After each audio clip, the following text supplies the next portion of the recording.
में वो दब जाए, मतलब किसी को पता ना चले। सही बात है, तो वही मैं इसलिए कह रहा यकीन मानिए मेरा कतई वो भाव नहीं है, क्योंकि देखिए यहाँ पर अगर मैं ऐसा धोखाधड़ी किया मैंने अगर हूँ। मेरे श्यामा शाम के चरणों में, तो मैं फिर मुझे मेरे श्यामा शाम मिलेंगे ही नहीं महाराज। क्योंकि यहाँ पे भी दो स्पष्ट रूप से निवेदन करना चाहूँगा प्रमाण, भगवत गीता के ही प्रमाण है। एक तो देखिए भगवत गीता में जैसे अर्जुन निमित्त नहीं बन रहा था, है ना? तो यहाँ पे अगर निमित्त बनने का अवसर है और स्वयं श्री ठाकुर जी कहते हैं निमित्त बनने के लिए, है ना? इसलिए युद्ध हुआ, ये मतलब वही समझाना पड़ा, भगवत गीता का ज्ञान देना, फिर जाके युद्ध हुआ, वो निमित्त बना अर्जुन श्री ठाकुर जी के चरण कमलों की सेवा में। तो ये अभी यहाँ पर मेरा कर्तव्य है निमित्त बनना, जो मुझे समझ में आया राधा की कृपा से, वो सबको बांटना, कण कण को बांटना। और लाडली क्षमा करिए। और श्री 18वें अध्याय के 68वें श्लोक में अब देख सकते हैं भगवत गीता के 18.68 में श्री ठाकुर जी कहते हैं, अभी जिसको, और स्पेशली ये व्रज है, यकीन मानिए महाराज जी, व्रज है इसीलिए हम बिल्कुल आ सकते हैं बेपरवाह होकर, निश्चिंत होकर पूर्णतः। लेकिन अगर ये संसार होता ना मैया प्रभु जी, तो यकीन मानिए मैं नहीं आता था, क्योंकि फिर सिद्धांत अलग हो जाता है। हाँ, यहाँ पर फिर सिद्धांत अलग हो जाता है, क्योंकि देखिए 18.67 में और 18.68 में दोनों में क्या कह रहे हैं श्री ठाकुर जी। 67 में कहता है कि जो अश्रद्धालु है, मुझसे द्वेष करते हैं, ईर्ष्या करते हैं, जो श्यामा शाम से द्वेष करते हैं, आप आपने भी देखा होगा, संसार में आप रहे होंगे कि मतलब काफ़ी कुछ है, मुझे बोलना भी मैं बोल नहीं सकता आपको, मतलब इतनी भयावह परिस्थिति है संसार की, लोगों की श्यामा शाम के चरणों के प्रति, सियाराम के चरणों के प्रति, शास्त्रों के प्रति, हमारे धर्म के प्रति। तो यकीन मानिए कहने का तात्पर्य है, वही शब्दों में बयान नहीं करना है। तो कहने का तात्पर्य, अगर ये संसार होता तो मैं कतई नहीं आता, क्योंकि यहाँ पे साफ साफ श्री ठाकुर जी कहते हैं, जो अश्रद्धालु है, जो द्वेषी है, ईर्ष्या करता है, उनको मेरे बारे में बिल्कुल मत बताना, उनको मेरे बारे में बिल्कुल मत बताना। लेकिन फिर 18.68 में सेम विपरीत वर्णन करता है कि जो मेरे प्रेमीजन है, मुझे जिज्ञासु है, जो मेरे बारे में उत्साह होकर जानना चाहता है, मतलब आतुर होकर मुझे समझना चाहते हैं, मुझ तक पहुंचना चाहते हैं, तो उसको बिल्कुल बताना, मेरे बारे में शेयर करना। अगर आप उसको शेयर करोगे, then you will become very dear to me. समझ पा रहे भैया, समझ पा रहे प्रभु जी? तो ये मेरा फिर अभी देखिए, क्योंकि यहाँ पे और एक से कुछ भी कंट्रोल नहीं कर सकते भैया, सब कुछ कंट्रोल करने वाले श्यामा शाम है, मेरे श्यामा शाम है भैया, वो उनकी कृपा से ही कंट्रोल हो पाता है। जैसे कल आपके चरणों में यथार्थ निवेदन करा था मैंने अपनी मन की शुद्धि के लिए ईमानदारी से, कि ये मार्ग ऐसा है भैया प्रभु जी, कि ये मार्ग में हमें कुछ छोड़ना नहीं है, ये मार्ग में कुछ भी छोड़ना नहीं है, जो छूटा, हाँ लेकिन ध्यान रखिए, वापस एक स्पष्ट करना चाहूँगा, इसका हमें गलत भाव नहीं रखना है। लाडली भागवत में वर्णन है, 4 चीज से बचना है जीवात्मा को, इसका प्रयास करना पड़ेगा, हाँ ईमानदारी से। और ये 4 चीज क्या है, क्योंकि ये कली का स्वरूप है, ये जो 4 चीजें है, ये कली का स्वरूप है। ये हमें जो कली काल, आप जानते होंगे कली काल चल रहा है, तो कली का जो स्वरूप है वो सर्वनाश करना है जीव का, है ना, वो दूर करना है श्री ठाकुर जी से। तो ये 4 चीजें दूर करती है श्यामा शाम से, और बुद्धि का सर्वनाश करती है। तो ये है बार बार बार बार ध्यान रखिए, एक बार नहीं, बार बार, बार बार नशा करना, intoxication, bar bar illicit sex, bar bar gambling, and bar bar intoxication. तो इंटॉक्सिकेशन, इलिसिट सेक्स, गैम्बलिंग और मीट ईटिंग, मांसाहार करना बार बार। तो ये 4 चीज़ें जो है मैया प्रभु जी, ये संसार, ये जीव आत्मा को श्री ठाकुर जी से दूर करती है, श्यामा शाम से दूर करती है, और महा अपराध का भागीदारी बनाती है। तो ये सब महा अपराध की चीज, ये 4 चीज़ कली कली का स्वरूप है, तो इससे बचना है, इससे दूर रहना है हमें। और हो सकता है सुवर्ण में भी कली है।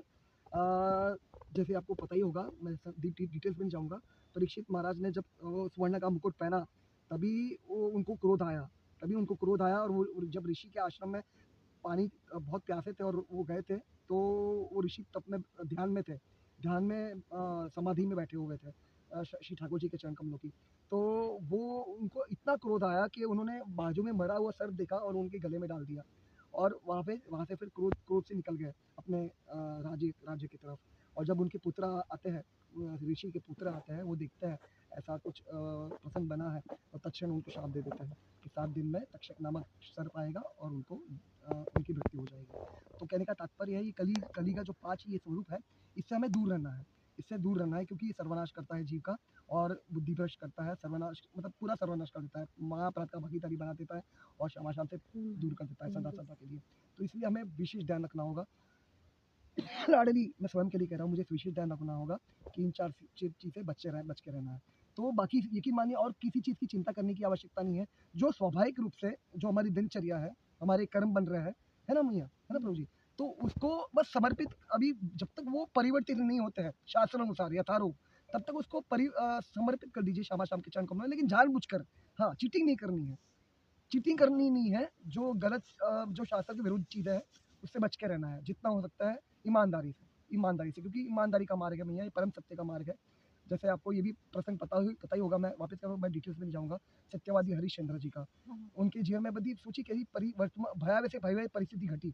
उनके लिए परीक्षा थी एक्चुअली, उनके लिए परीक्षा थी, लेकिन वो हर एक परिस्थिति में अपने प्रति और धर्म के प्रति ईमानदार रहे, है ना भैया? वो ईमानदार रहे, तो तभी उनकी फटाका फटाका लहराई श्यामा शाम की कृपा से, तभी वो विजय हो पाया, मतलब जीत हो पाई उनकी, विक्ट्री हो पाई उनकी।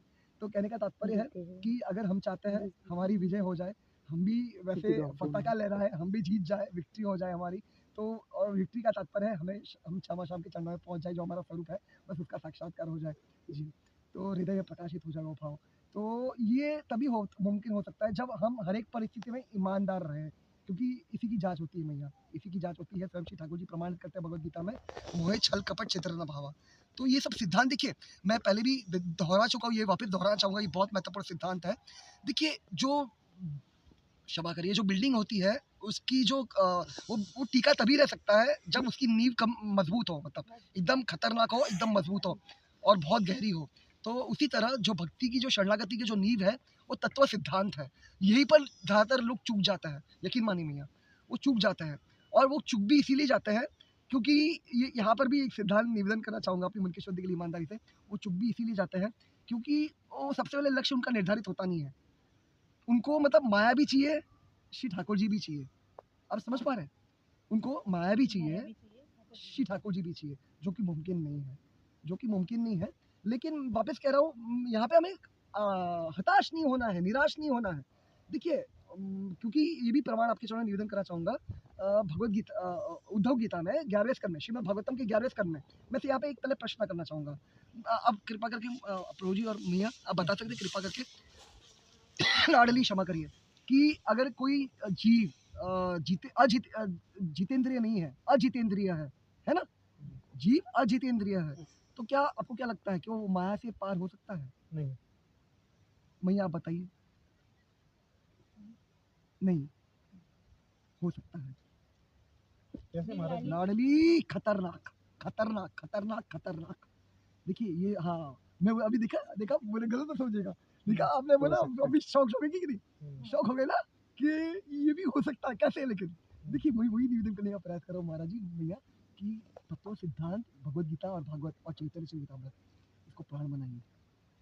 वो बनाने वाली किशोरी जो है, निश्चित होता है टेबल से नहीं हो सकता, लेकिन वो प्राण तभी बनेगा जब जीव आत्मा का लक्ष्य निर्धारित होगा, एकमात्र श्यामा शाम के चरण कमल होंगे भैया।